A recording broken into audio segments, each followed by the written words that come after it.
Conferencia a cargo de Alejandro Echeverry. Alejandro es arquitecto, urbanista y académico, director del Centro de Estudios Urbanos y Ambientales URBAM de la Universidad EAFIT de Medellín, Colombia. Fue partícipe de la reconocida transformación urbana de Medellín, primero como gerente general de la empresa de desarrollo urbano EDU de esta ciudad durante los años 2004 y 2005, y más adelante como director de proyectos urbanos de la Alcaldía de Medellín durante los años 2005 al 2008. Entre sus edificios más destacados está el Parque Explora, un centro de divulgación de la ciencia y la tecnología situado en la misma ciudad colombiana. Damos un aplauso y invitamos a Alejandro a subir al escenario.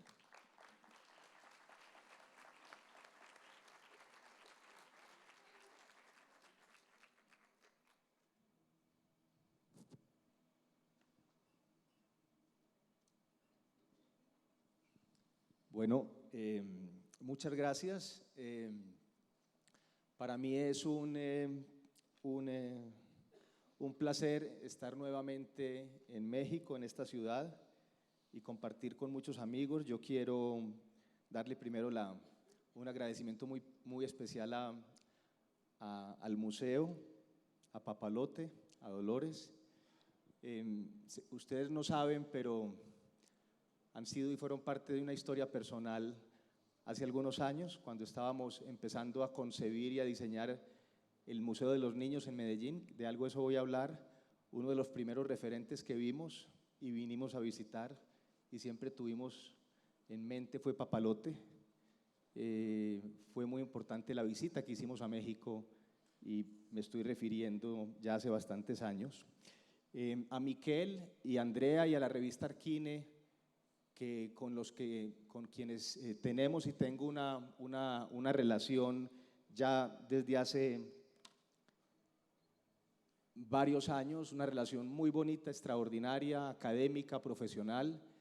Miquel, me acuerdo en el año 2007, cuando estábamos concluyendo en Medellín todo el proceso con Fajardo de estos proyectos,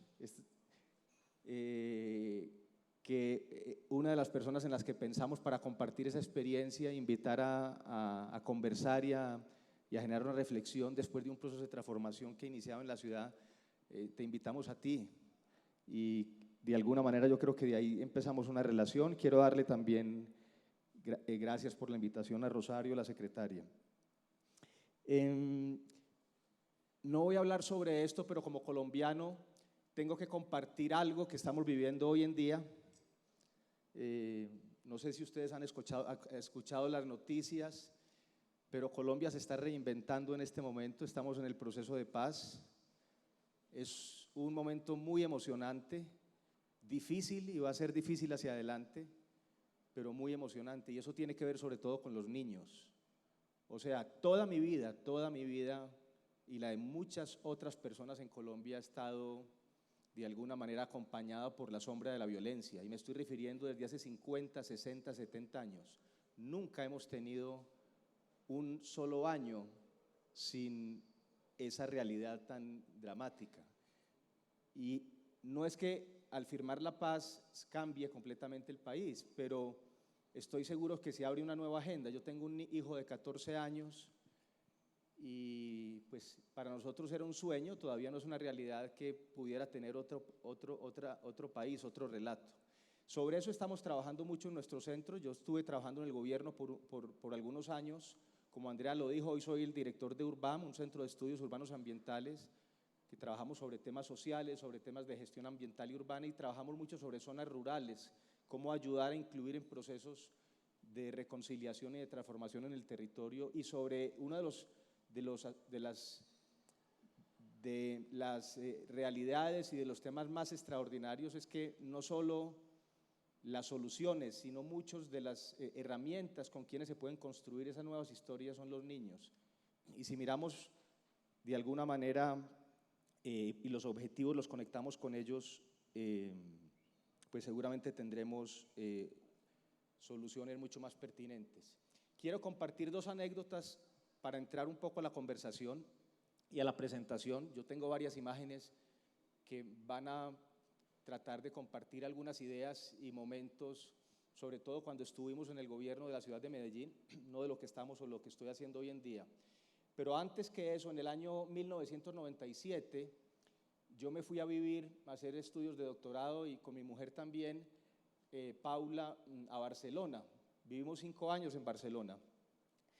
Pero me fui a vivir a Barcelona porque la preocupación era cómo lograr tener mayor conocimiento y mayor conocimiento práctico para transformar los barrios de Medellín y las zonas pobres de la ciudad. O sea, estuvimos 5 años y yo personalmente 5 años en esa ciudad, pensando en Medellín, estudiando en Medellín, en los barrios y en Colombia, un poco tratando de aprender de algunos ejemplos que no son iguales, pero nos servían mucho. Y les comparto una anécdota que para mí fue parte del cambio de mi vida también. Algo que es muy natural en muchas ciudades del mundo, pero que para nosotros es muy extraño.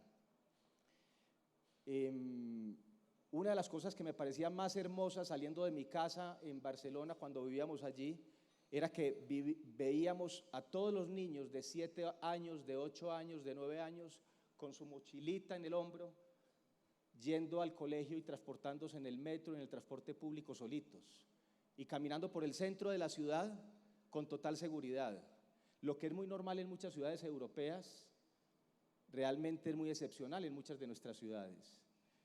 El hecho de que un niño pueda caminar seguro y atravesar una calle, que no le pase nada, que la civilidad desde el punto de vista del cruce peatonal, que la seguridad de las banquetas, que el transporte público, que el respeto que tengan quienes manejan los vehículos, que la inseguridad que pueda tener por temas de violencia, el hecho de que un niño pueda caminar tranquilamente en una ciudad, es el retrato más transparente de alguna manera de lo que uno puede decir como urbanidad. Pero para llegar a eso hay que hacer muchas cosas. Y yo en ese momento pensaba siempre y dije, si tenemos en mente como el objetivo de construir la ciudad para los niños, tendremos la ciudad más inclusiva para todos. Pero es un camino muy largo. Entonces yo les voy a compartir a ustedes algunas de las experiencias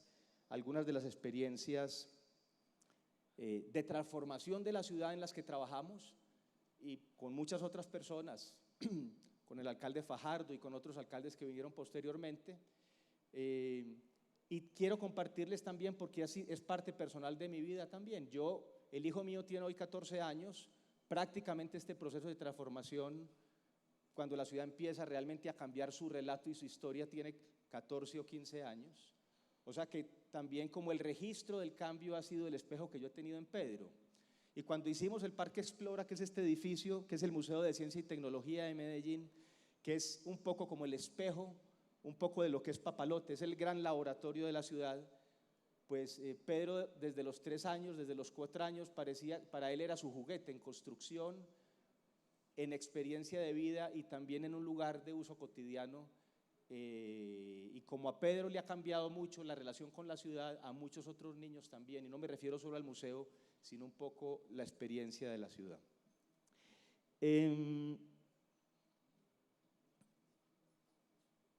Medellín es una ciudad que tiene básicamente en el área metropolitana 3,5 millones de habitantes.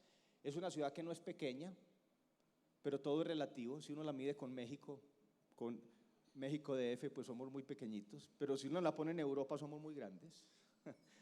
El caso es que es una ciudad con muchos problemas, con muchos temas, pero también con muchas oportunidades. Yo creo que es una de las ciudades más bonitas del mundo, pero ese pues es lo que yo pienso. Es una ciudad que está entre montañas. Nosotros vivimos entre montañas en la región nuestra de Antioquia, o sea, no hay horizonte, no hay zonas planas. Es una inmensa región montañosa. Entonces, todos nuestros ritos, nuestra vida está en relación de alguna manera con las montañas. Pero ustedes ven aquí el centro de la ciudad y también las partes donde yo estoy parado estarían las corporaciones, los edificios de las empresas, las universidades. Pero hay otra ciudad que es la ciudad de los barrios, muchos de ellos informales, que fue ocupando las laderas de la ciudad, que es el 50% de la ciudad. Distinto a ustedes, nosotros la vemos todos los días. Uno en México pues no es capaz porque se pierde en el infinito, es una noción invisible de la otra realidad. Nosotros estamos viendo, y yo creo que nos ha ayudado siempre porque estamos un poco llamémoslo como en un contacto mental y espiritual. Muchos de los procesos que voy a contarles yo no tienen que ver nada con el tema, llamémoslo, de la ciudad formal o el centro de la ciudad, sino fundamentalmente donde está la vibración de la vida, donde está la vibración de la gente viviendo, de las necesidades, de las posibilidades, donde es la noción de alguna manera del espíritu de la ciudad, que es donde están la gente y las personas y los niños, sobre todo los barrios de la ciudad. Yo creo que una ciudad se transforma con la gente, y los proyectos tienen que estar orientados para las personas y dónde están. Pero estas portadas hablan de ese momento y esa historia dramática nuestra. Tal vez los testimonios más bellos y más potentes que relatan los años 80 y 90 de Colombia y de Medellín tienen que ver con la literatura y el cine. Por ejemplo, la película La Virgen de los Sicarios, Rodrigo de No Futuro. La Virgen de los Sicarios es un libro también de Fernando Vallejo, escritor colombiano que vivía acá. Rodrigo de No Futuro y La Vendedora de Rosas, dos películas bellísimas que narran el drama de jóvenes y de niños, de una niña que vive en los barrios populares del norte de la ciudad y que vende rosas en el centro de la ciudad. Y narran la historia de los años 80 y 90, de la violencia, de la destrucción social, de esa realidad tan compleja que hemos vivido nosotros y que seguimos viviendo en Colombia y en nuestra ciudad en muchos aspectos. Hay unas novelas extraordinarias como El olvido que seremos y No nacimos para semilla, El olvido que seremos, de Héctor Abad Faciolince. La portada está en inglés. Es un libro, tal vez uno de los mejores, yo diría que las mejores obras de literatura de los últimos 20 o 25 años en Colombia, sin ninguna duda. Es la historia de Héctor Abad, quien fue un luchador, un médico que trabajaba por la salud pública y luchador de los derechos humanos, que fue asesinado por el paramilitarismo. Y Héctor Abad, uno de los mejores escritores colombianos, Héctor Abad Faciolince, su hijo, tuvo que recogerlo asesinado en una de las calles de Medellín. Y narra de alguna manera la historia de este señor, que es maravilloso, con la sombra de la violencia de la ciudad. Lo que quiero decir con esto, y no es que lo quiera hablar, es que esa es parte de nuestra historia, ha sido parte de nuestra historia, y los jóvenes y los niños realmente han sido los más afectados, y también a través de sus historias es que nos han permitido entender mucho de lo que ha pasado en la ciudad. Este es el mapa de Medellín. Los cafés más oscuros, los amarillos más oscuros, los ocres y los cafés más oscuros son el norte de la ciudad, en la ladera nororiental. El oriente está a la derecha y el oriente está a la derecha y el occidente está a la izquierda. Son los barrios del norte de la ciudad, donde realmente históricamente ha habido una ausencia de inversión del Estado, de servicios públicos, de accesibilidad. Ese ha sido el foco de trabajo de los últimos gobiernos.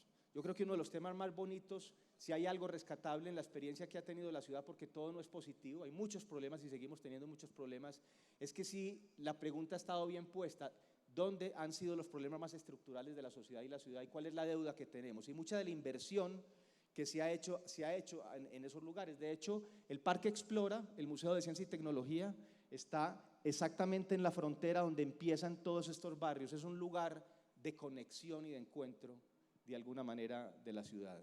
Y ese ha sido uno de los aspectos más importantes. Pero nuestra experiencia, muchos de ustedes no son arquitectos, pero yo soy arquitecto, y en nuestro universo, de alguna manera, de la profesión de arquitectura, Medellín se ha reconocido mucho por la arquitectura y el diseño, que ha hecho un proceso de transformación muy importante en la ciudad. Y entonces uno encuentra en muchas publicaciones del mundo la referencia a la ciudad y la referencia a su arquitectura. Y esto ha sido muy importante en el proceso. Sin embargo, la mayor parte de estos documentos y estas revistas no cuentan lo fundamental de la historia, que son los procesos que se han derivado y que han sido inducidos por políticas de educación, de cultura y de redescubrir y construir los nuevos espacios de encuentro de la ciudad.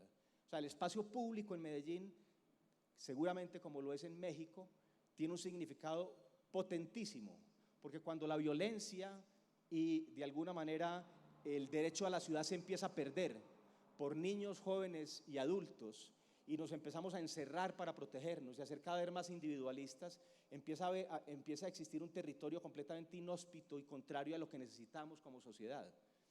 Entonces, un poco el reto fundamental es cómo volvemos a recuperar el espacio público, la vida en la ciudad, que un niño pueda estar al frente de su casa, al frente de un parque, al frente de una biblioteca y pueda vivir tranquilo. Y en ese sentido, obviamente, el diseño tiene un papel muy importante, pero lo importante es lo que ha sucedido de alguna manera y el objetivo mayor, que es el tema del encuentro para los niños. Este es un dibujo de Sergio Fajardo, que se lo saqué de una presentación, no le pedí permiso, porque él cuenta, Sergio Fajardo, quienes no lo conozcan, fue alcalde de la ciudad de Medellín. Con él trabajé yo muchos años, seguimos trabajando juntos. Él después fue gobernador del estado y ahora está tratando de hacer el proceso para tenemos elecciones a la presidencia del país en el próximo 2 años. Pero él ha pertenecido a un grupo cívico y a un movimiento independiente. No voy a contar un poco la historia. Pero básicamente, ¿qué se encuentra un niño cuando sale? ¿Qué se encontraba un niño y muchos de los que están hoy en día cuando sale de la puerta de su casa en un barrio popular nuestros? O sea, se encuentra una calle tomada en los años 90, en los 80, 90 y hasta en los 2000 por los milicianos, milicias de alguna manera que eran ejércitos o grupos ilegales, con un entorno que básicamente el ejemplo para los niños era mirar a ese jefe miliciano y querer ser como él, o sea, entrar a la ilegalidad. Y entonces Sergio lo que argumenta, dice, nosotros lo que tenemos es, hoy en día la ilegalidad para los niños hay una puerta inmensa y hay una puerta pequeñita desde el punto de vista de las posibilidades de que el niño se desarrolle correctamente. Entonces, ¿cómo hacer esa puerta pequeña de alguna manera de inclusión, de desarrollo de educación más grande? O sea, no vamos a quitar la otra puerta de la ilegalidad, pero es cómo cambiar la proporción para que pueda tener un desarrollo de alguna manera. Y eso tiene que ver mucho con toda esta historia de las intervenciones urbanas, de los proyectos de espacio público, de los equipamientos. Esta, por ejemplo, es una de las primeras estrategias. Este dibujo pertenece al año 2004, cuando a partir de una política integral de educación y cultura, básicamente se seleccionaron 6, 7 áreas de la ciudad para hacer intervenciones integrales a partir de bibliotecas, sistemas de transporte público, nuevos colegios, entendiendo que los nuevos sistemas de transporte público, como los cables integrados al metro de Medellín que ya existía, podían permitir una accesibilidad, por ejemplo, a la biblioteca San Javier, que está en límites con la Comuna 13, que era una de las zonas más violentas, o a la zona norte del Parque Explora, que está en un barrio también, el barrio de Moravia, que era el antiguo basurero de la ciudad, con ese límite con los barrios del norte también. Y entonces empiezan a combinar estrategias que relacionan transporte público de primera calidad para que la gente pueda llegar a su trabajo, a sus colegios, con nuevos colegios públicos, una red muy grande que ahora puedo contar algo sobre eso, con nuevos espacios de educación y cultura y con arquitectura. ¿Y eso qué es lo que ha hecho? Eso yo creo que, si a mí me preguntan una comparación, para mí qué es más emocionante y qué dice más, si esa proyección de las portadas de las revistas de arquitectura con los proyectos, o esta imagen, que es un momento llamémoslo de comunión entre los niños del barrio de Moravia, que era ese lugar cerca de Explora, y los jóvenes del barrio de Moravia liderando un proceso cultural de integración para un evento de espacio público con actores internacionales, invitados de diferentes partes, con niños de otros barrios de la ciudad. Esta imagen pertenece a un momento que fue muy bonito, creo que fue en el año 2013, ya un tiempo después de que habíamos hecho algunas transformaciones.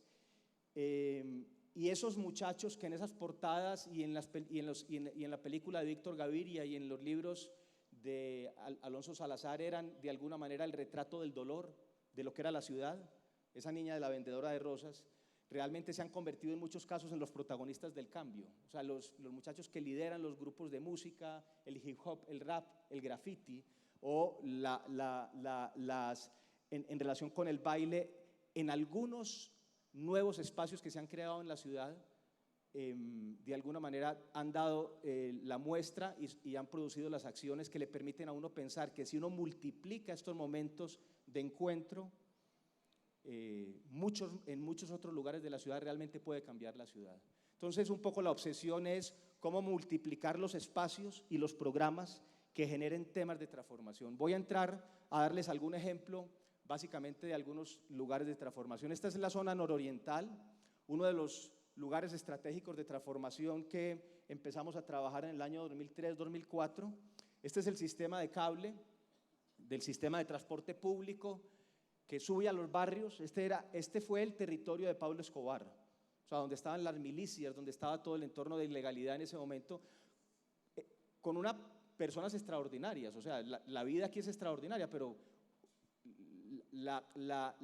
dijéramos, la violencia se produce por un grupo muy reducido de personas que se apoderan de alguna manera del territorio de los barrios. Entonces aquí tratamos de hacer una transformación integral en cada estación del nuevo sistema de transporte, tratar de hacer una transformación en los itinerarios de la vida cotidiana de las personas, con nuevas paisajismo, arborización, iluminación, parques públicos, trabajos de vivienda, zonas deportivas. Y allá vemos una de las bibliotecas, aquí hay unos edificios de vivienda. Y un poco esta historia se traduce dentro de una política que definimos nosotros como la estrategia de urbanismo social. Cómo se concibe de alguna manera una política pública que combine transformaciones físicas de espacios públicos, de transporte público, de vivienda, de diferentes aspectos, pero con políticas públicas de educación, cultura, para volver a encontrarnos, como les dije ahorita. O sea, hay una agenda muy clara para volver a encontrarnos, y la estrategia que definimos fue: seleccionemos algunos territorios estratégicos. Uno no puede cambiar en 4 años o 8 años de gobierno toda la ciudad. Si eso lo digo yo en una ciudad de 3,5 millones de habitantes, ahora ustedes. Pero tiene que ser muy preciso y muy efectivo en esa transformación. Y aquí hay dibujados una cantidad de proyectos urbanos, de paseos urbanos, recuperación de cuencas de cobrada, espacios públicos y edificios, que simultáneamente se acompañaron de un cuerpo muy grande de programas. Normalmente los gobiernos trabajan desarticuladamente, la Secretaría de Cultura por un lado, la Secretaría de Infraestructuras por el otro, ni se diga la Secretaría de Educación. Un poco lo que tratamos de hacer, y yo creo que fue el éxito de algunas de estas experiencias, es tratar de articular armónicamente en un territorio de forma más estratégica, dijéramos, esos temas de intervención. Y en ese territorio, y lo pongo yo porque ya fue hace tiempo, Medellín tendría y tiene que continuar con procesos iguales y mucho mejores por muchos años para cambiar la realidad de la ciudad. Pues el trabajo con los niños fue absolutamente fundamental. Primero, porque lo que nosotros necesitamos es entender la vida cotidiana de los barrios. O sea, uno tiene que trabajar para la gente real, de carne y hueso. Cómo identificar los itinerarios de la vida de una mamá que lleva al niño al colegio, después va a trabajar, dónde lo deja, ¿cierto? O sea, porque a veces los técnicos, los arquitectos y las personas que trabajamos en este mundo somos sentados en una mesa o dentro de una oficina muy lejanos a la realidad. Y entonces, ¿cómo construir esa sensibilidad, esa lectura? ¿Cómo romper esas preconcepciones? Y muchos nos tratamos de inventar muchos procesos. Esto es una muestra de un taller de imaginarios que hicimos muchísimos en ese momento para generar un diálogo y una conversación. Y una cosa que para nosotros fue una sorpresa, pero hoy es una certeza: los interlocutores más importantes de esa construcción, de esos imaginarios, de esos itinerarios, de esos lugares, fueron los niños de los barrios. Ahora, para enseñarnos a nosotros y para definir las prioridades. Y de ahí se derivaron un plan de acción muy grande, que básicamente, de forma muy sencilla, lo que trataba era cómo desde la nueva estación del Metrocable, que integraba con el metro, se conectaba con la nueva transformación del colegio, el barrio de vivienda, que era una zona una informal y que ya está 100% formalizada, mejorando los espacios públicos y las viviendas, y dónde está la zona deportiva, cuál es el paseo urbano, cómo vive la gente. Esas cosas son elementales, o sea, cómo se mueve uno, cómo es el itinerario de la vida, cómo el urbanismo, la arquitectura y los programas de educación y cultura van transformando de alguna manera, de forma conectada, esos espacios. Y empezaron a hacer una infinidad de pequeños proyectos, de medianos proyectos, no son grandes transformaciones, pero es una conectada con la otra que va transformando la vida y que van llegando en momentos distintos. Este fue un puente que llamamos el Puente de la Paz y la Cultura, que es un momento muy simbólico. Esto es en el año 2007, este es el barrio La Francia, ese es el barrio Andalucía, allá al fondo ven ustedes la estación del Metrocable, allá está el Paseo Andalucía, que fue un paseo que recuperamos. Pues resulta que, y aquí ven que este puente se ha convertido en un lugar y se convirtió en un lugar de encuentro para los niños. Esa foto es antigua, la anterior, eso ya tiene un proceso de transformación muy grande. Esta foto también es antigua, ya muchas de estas casas que eran informales en la cuenca de la Quebrada son pequeños edificios, se han recuperado, pero lo primero que llegó fue el punto de encuentro, de conectar los dos barrios. En los años 90 y principios de los años 2000, los niños que vivían en la Francia, o las personas que vivían en el barrio La Francia, las personas que vivían en el barrio Andalucía después de las 6 de la tarde, no podían cruzar de un barrio a otro. No solo porque la Quebrada lo hacía mucho más difícil, tenían que bajar por un camino y volver a subir, sino porque pertenecían a milicias distintas. Esos dos barrios estaban controlados por grupos ilegales de jóvenes distintos. La calle estaba tomada y todavía en algunas partes de la ciudad y algunas ciudades colombianas está tomada por la ilegalidad. Entonces, ¿cómo conectar y romper? Y muchos de estos proyectos simbólicos empiezan a aparecer para tratar de conectar. Y yo les cuento una anécdota que fue muy bonita. Uno de los momentos más emocionantes cuando estábamos en el gobierno fue en el año 2007. Yo me acuerdo que yo estaba sentado ahí donde dice Andalucía, que hay una escalerita. Y los niños de dos colegios, del barrio Andalucía y el barrio La Francia, montaron ellos, desde sus colegios también, obviamente ayudados, montaron el espectáculo de inauguración de este puente. Y estamos hablando en el 2007, cuando nadie creía que estos temas podían pasar en Medellín y que la ciudad se podía transformar. Hoy hablamos desde una perspectiva distinta. Y básicamente el diseño que hicieron los niños del espectáculo fue que llegaron los grupos, el grupo de los niños del barrio Andalucía y el grupo de niños del barrio La Francia, se encontraron en la mitad del puente a combatir, a una guerra, lo que ellos estaban acostumbrados a ver en el pasado. Pero después terminan en una fiesta colectiva y en un baile. Y terminamos todos bailando, liderados por los niños de esos dos barrios. Como esa intervención muy cerca de ahí, esta es la Quebrada La Herrera. Medellín es una ciudad que tiene muchísimas escorrentías y quebradas. Quebradas le llamamos nosotros, no sé si ustedes le llaman quebradas, ¿sí? Barrancas, muchas, porque es un valle, como una hoja doblada, más de 300 quebradas descienden para el río, o sea que es una posibilidad maravillosa, pero normalmente eran sitios de ilegalidad, la espalda de los barrios donde se tiran los desechos, etcétera. Entonces se ha hecho un proceso de transformación y es una tarea ambiental muy grande también que se tiene hoy en día para lograr construir espacios y escenarios para los niños. En ese mismo sector, como el Metrocable va subiendo, hay varios lugares o varias estaciones. Estamos hablando que el sistema de transporte más o menos apoya y sirve a 170.000 personas. Eso es mucha gente, son muchas personas, pero también puede ser muy poquitas. Pero uno le va cambiando la vida a la gente, pero tiene que ser muy preciso y muy acotado. Y esta fotografía es, básicamente, esta fotografía me acuerda mucho a la película de Rodrigo de No Futuro, de ese momento de los 80 y los 90, cuando estos muchachos que pertenecían a los ejércitos de sicarios de Pablo Escobar eran rockeros, tenían grupos de rock y de música, y en las terrazas de estos barrios miraban la otra ciudad, la ciudad de abajo, donde bajaban a delinquir con todo su negocio de drogas y de ilegalidad y de todo ese tipo de cosas. Pero esta imagen es 15 o 20 años después y vemos un proyecto que es un centro educativo, el Parque Biblioteca España, pero lo más importante es este espacio, porque lo interesante del proceso no ha sido que un edificio u otro, es el itinerario, la conexión entre la calle, el espacio público, la vida diaria, el colegio, el transporte público, o sea, un sistema conectado de cosas que genera una accesibilidad distinta. Y este fue otro de los primeros proyectos, este lo llamamos el Parque Mirador, que era un parquecito de juego para los niños y de encuentro en la comunidad, que fue una zona realmente muy simbólica, pero por su historia de alguna manera de violencia, porque era un lugar completamente apropiado por la violencia. Entonces este es un plan urbano donde está el metro en la parte de arriba, hay un centro de desarrollo empresarial nuevo para la comunidad, aquí hay un colegio que se transformó, se recuperó la calle, aquí está el Parque Mirador, aquí está la Biblioteca España, que después se conecta con el mercado y el centro de salud. Es como ir con programas articulados, ir transformando, dijéramos, la vida cotidiana de los niños.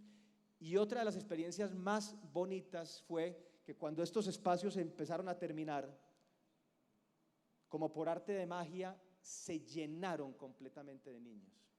Porque en los barrios populares y en los barrios de la ciudad es increíble. O sea, ese espacio público, que no era espacio público antes, era un territorio de los milicianos, de los grupos de control de los muchachos que controlaban esto con seguridad ilegal. Y hoy en día yo creo que es uno de los lugares de encuentro más extraordinarios de la ciudad, que comunica con el metrocable que lo lleva a cualquier parte de la ciudad o con la Biblioteca España que está en el lado derecho. Ese significado de recuperar la vida diaria, de transformarla, de embellecerla, de realmente tener la mirada, dijéramos, en relación con las personas ha sido muy importante. Y en este sector, como yo les mostré en los primeros planos, se ha hecho una transformación integral. Integral quiere decir holística, en relación con transformaciones físicas de educación, vivienda, espacios públicos, transporte público, pero también desde el punto de vista de los programas de innovación, programas de alguna manera deportivos, programas de educación. Por ejemplo, este es ahí al lado del Parque Mirador, o muy cerca, a 5 minutos caminando, pues había de alguna manera una cancha, como muchas de las que se han hecho en la ciudad, en arena, pero también era una zona de alguna manera que a veces se presentaban muchos problemas de seguridad y pues se hizo también un proceso de transformación con nuevos servicios, la institucionalidad de alguna manera con programas mucho más sólidos y con una presencia en el sitio. Parte de esta historia tiene que ver también con romper paradigmas, porque la ciudad, y eso le pasa a ustedes también mucho en México, yo conozco, pues he estado cercano a los procesos de Monterrey, Guadalajara, del DF también, y en otras ciudades, pero pasa en nuestras ciudades latinoamericanas, la tendencia a encerrarnos, ¿no? A vivir de alguna manera en fraccionamientos, a protegernos, a pensar que en los barrios y en la ciudad no puede haber espacios abiertos, que los colegios tienen que encerrarse porque si no los deterioran y se roban las personas. Entonces, una de las transformaciones más grandes es cómo cambiar esa concepción de encerramiento para romper esas barreras y romper esas murallas y volver mucho más porosos y abiertos los espacios. O sea, me acuerdo en el año 2003 o 2004 tratando de convencer a algunos políticos de la ciudad y a los rectores de los colegios que teníamos que hacer una política pública de colegios de puertas abiertas, de que el colegio era el lugar más importante de encuentro de las familias y que tenía que prestar servicio a las familias y que no podía tener una malla ni un cerramiento. Y era absolutamente utópico pensar que eso podía ser, porque realmente el vandalismo y todos esos temas, igual que en las ciudades de ustedes, es prácticamente imposible. Todavía esa discusión está en la ciudad, pero se tomó una decisión política en ese momento de hacer una transformación de los colegios públicos.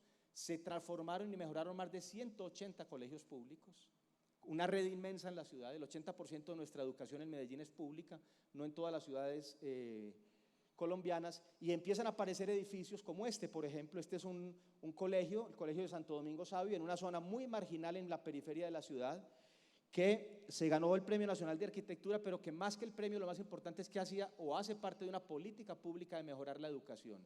Pero uno de los temas más difíciles es cómo el barrio, que todavía no se cambia, todas esas casitas informales, la vida que se cambia, puede de alguna manera empezar a cambiar su historia con un punto de encuentro, un balcón, una plaza abierta hacia la ciudad, un auditorio que es esa caja, un parque abierto, muy difícil de gestionar, pero como con una concepción de un colegio de puertas abiertas y de un espacio de encuentro de alguna manera colectivo.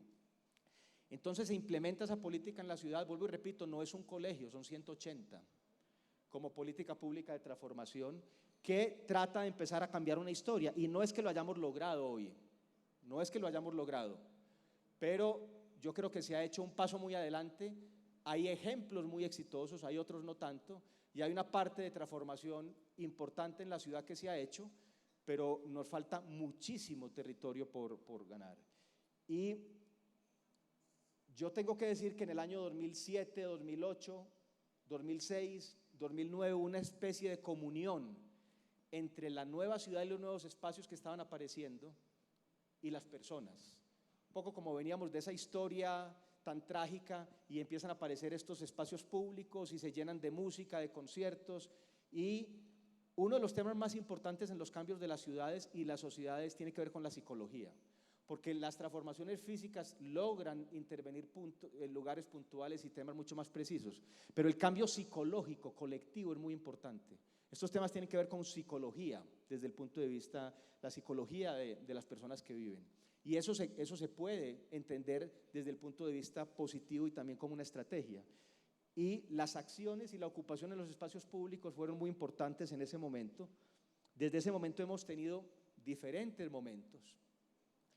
Y básicamente ese ejemplo que les mostré es una de las zonas estratégicas de intervención que lo llamamos la zona nororiental, donde está el barrio Santo Domingo Sabio, el barrio Andalucía La Francia, el barrio Popular. Y ahora me falta de alguna manera más o menos una tercera parte de la presentación, voy ya cercano a terminar, pero quiero poner otro sector de la ciudad donde está localizado el Parque Explora, el Jardín Botánico. El Parque Explora son esas cuatro cajas rojas, es el Museo de Ciencia y Tecnología. Dentro de la misma concepción que les conté, en el mismo momento en que se hicieron estas transformaciones en el norte de la ciudad, este lugar es el límite entre el centro de la ciudad y el norte. Aquí empiezan los barrios del norte, es una especie de frontera. Era un lugar muy deteriorado, con problemas de violencia muy grandes. Aquí está el antiguo basurero de la ciudad, estaba localizado aquí, pero absolutamente estratégico desde el punto de vista de su localización. O sea, aquí llega fácilmente cualquier persona y está rodeado de barrios también. O sea, es un lugar de escala metropolitana, pero tiene vida de barrio, ¿cierto? Y es parte de todo ese cambio de esa historia del relato. El Jardín Botánico, que fue un parque público en los años 30, 40 y 50 del siglo pasado, muy importante, se había cerrado entre muros y estaba completamente, básicamente privatizado o controlado, porque había un problema de ilegalidad muy grande en este sector. Entonces la ciudad empieza a pensar, aquí está la Universidad de Antioquia a la derecha, que este lugar se puede transformar de forma muy efectiva, y aparece la estación del metro. El metro ha sido, el sistema de transporte es una parte muy importante de nuestra historia y uno de los, llamémoslo, de las infraestructuras y de los programas que generan más orgullo en la ciudad, distinto a otras ciudades del mundo donde el metro y el transporte público se considera de alguna manera de una u otra categoría. Ha sido en la historia de Medellín muy importante y ha sido parte de esto. El Parque de los Deseos, que el arquitecto Felipe Uribe hizo una transformación en el 2002, el 2003, como un primer punto de encuentro, fue muy importante. El Parque Explora, a mí me tocó hacer ya el diseño y liderar el proceso de alguna manera de arquitectura y también coordinar un poco toda la operación urbana y la transformación del Jardín Botánico, que fue muy importante. Este sitio se ha convertido en uno de los lugares más emocionantes de la ciudad. Ustedes miran ahí las 4 cajas rojas del Parque Explora. Yo les dije ahora que era como el espejo de Papalote. Quiero decir, es un museo de ciencia y tecnología, es un gran laboratorio para los niños y jóvenes de la ciudad, pero ven la proximidad de los barrios en este lugar. Pero lo más importante es que Explora hace parte de un conjunto de proyectos y de espacios. De otra escala, pero parecido al ejemplo que yo les mostré, no se pensó solo en el parque o el museo. Estaba el metro que se había hecho antes, se transforma el Jardín Botánico a la derecha, se hace una transformación muy grande de este espacio que es el Paseo Carabobo, que es una de las calles fundacionales de la ciudad, y se construye también como una plaza pública. A Moravia, que es el barrio que está allá al fondo, se le hace un proceso de transformación integral. Esa imagen de los muchachos, los niños y los jóvenes bailando que yo les dije que era una narrativa o el relato, uno de los momentos más bonitos que ha tenido o que tiene la ciudad, es un centro cultural que está en el corazón del barrio de Moravia, y Explora se convierte en un gran espacio, con lugares cerrados obviamente, laboratorios, cajas, acuarios y todo, pero un gran espacio público de integración. Y suceden muchas cosas en el norte de la ciudad. Realmente este lugar, si nosotros pudiéramos multiplicar estos momentos por 100 en Medellín, seguramente estaríamos contando ya una historia de éxito definitiva. Lo que pasa es que yo creo que el camino se ha empezado a transformar, pero las ciudades tienen que ir avanzando y logrando ese tema de transformación. Hace poco terminamos la fiesta del libro. En Medellín no hay feria del libro, hay fiesta del libro. Y la fiesta del libro es una alianza entre el Jardín Botánico, entre el Planetario, el Parque de los Deseos, Moravia y Explora. Y en todos los lugares, que es un pedazo de ciudad muy grande, completamente abiertos, alrededor de la lectura y la literatura y la actividad con los niños, los mayores y todo, se hace un gran evento de puertas abiertas que dura 10 días. Este lugar no existía hace 15 años. Este lugar no existía. Eso hace parte del cambio de la historia de la ciudad, que yo creo que es uno de los temas más importantes. Y entonces, a nosotros nos definió, hombre, ¿cómo vamos a hacer un parque de ciencia y tecnología? Una parte fundamental tiene que responder a esa filosofía de alguna manera de que el espacio público es un elemento central dentro de la relación con los habitantes del barrio, la ciencia y la tecnología. Entonces uno ve la calle y uno ve la plaza abierta, que es parte de la plaza de las experiencias científicas, en una relación transparente y constante con la calle del barrio, y obviamente hacia el interior hay toda una serie de salas, laboratorios, exhibiciones, el acuario, una serie de servicios y de temas que son distintos. Ya para concluir, quiero básicamente terminar también compartiendo una experiencia, pero también una vivencia de Medellín, que tiene que ver con un programa muy bonito que creó nuestra universidad, la Universidad de AFIT, que se llama la Universidad de los Niños.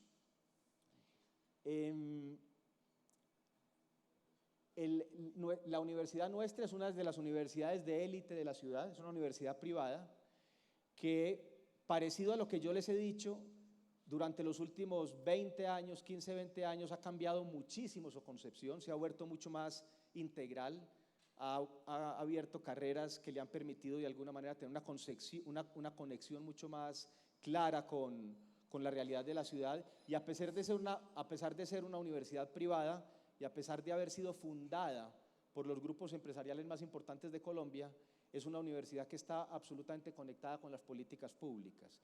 Uno de los temas que han sucedido en los últimos años en Colombia y en Medellín, yo creo que más interesantes, más que estos procesos de infraestructura, tiene que ver con llamémoslo, con una construcción de confianza entre los políticos, el sector público, el sector privado y la academia.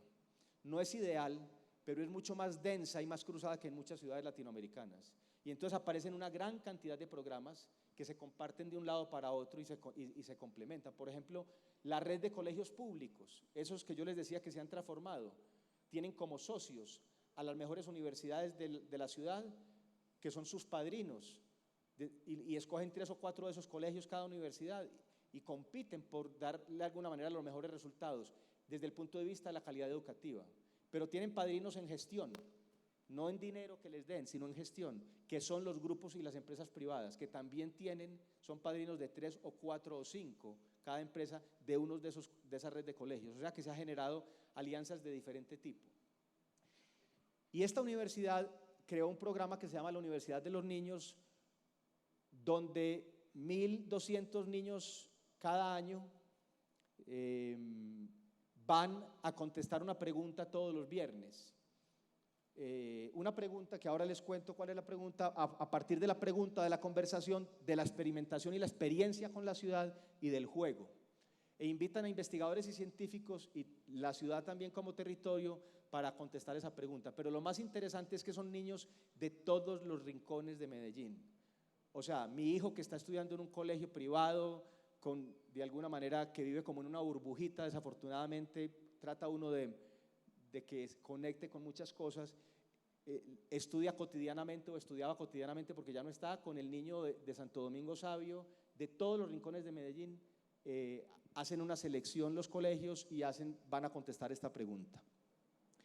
Y lo que yo quiero compartir básicamente preguntas como: ¿cómo se diseña una ciudad? ¿Por qué hay ricos y pobres? ¿Por qué la luna nos persigue? ¿Quién gobierna una ciudad? O sea, cada sesión trata de responder una pregunta y de construir una experiencia. Y a nosotros nos toca liderar, o a mí me ha tocado liderar algunas de estas sesiones, y quiero cerrar la presentación de hoy yo creo que con la lectura más transparente de lo que ha hecho bien o ha hecho mal el proceso de Medellín, que, vuelvo y repito, yo creo que apenas está empezando, nos falta mucho recorrido.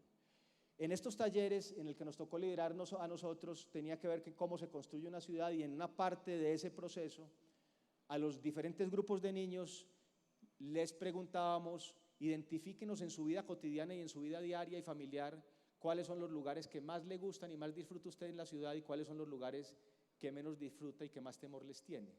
Los papelitos de colores tienen que ver con los lugares que más les gustan.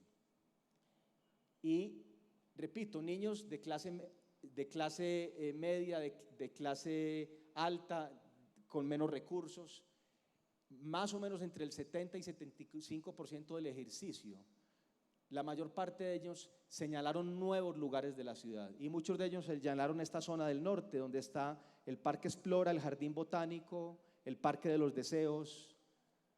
Lo más emocionante, y fue un momento muy emocionante, es tener ese retrato de un niño, que no puede haber nadie más transparente que un niño, que le diga a uno y que diga en el ejercicio: nosotros, de forma cotidiana, para nosotros este lugar existe, no solo existe, sino que es un referente. Por ejemplo, el componente verde de vegetación era un tema también central en los niños, desde el punto de vista de esa apreciación. Y entonces, esta fotografía, yo creo que esta fotografía sí es real. Si los niños son quienes de alguna manera están diciendo: existen estos nuevos lugares, nosotros de forma cotidiana los usamos, y esos lugares construyen civilidad, porque tienen incorporada una nueva noción de relaciones, de espacio público, de encuentro entre las diferentes clases sociales. Yo creo que ahí sí puede haber un mensaje muy poderoso. Por eso digo yo que el reto realmente es multiplicar por muchos más espacios como los que han escogido estos niños en la ciudad de Medellín. Muchas gracias.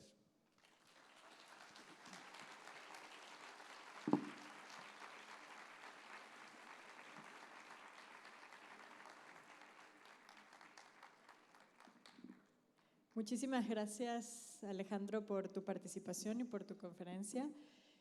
Vamos a esperar unos minutos para nuestra siguiente participación. Pueden tomar café y agua. La siguiente participación estará a cargo de Peatonito, el superhéroe de los peatones, que en unos minutos se acerca con nosotros y con una serie de niños. Los invitamos a que no se la pierdan, porque probablemente será la más divertida de todas las intervenciones. Gracias.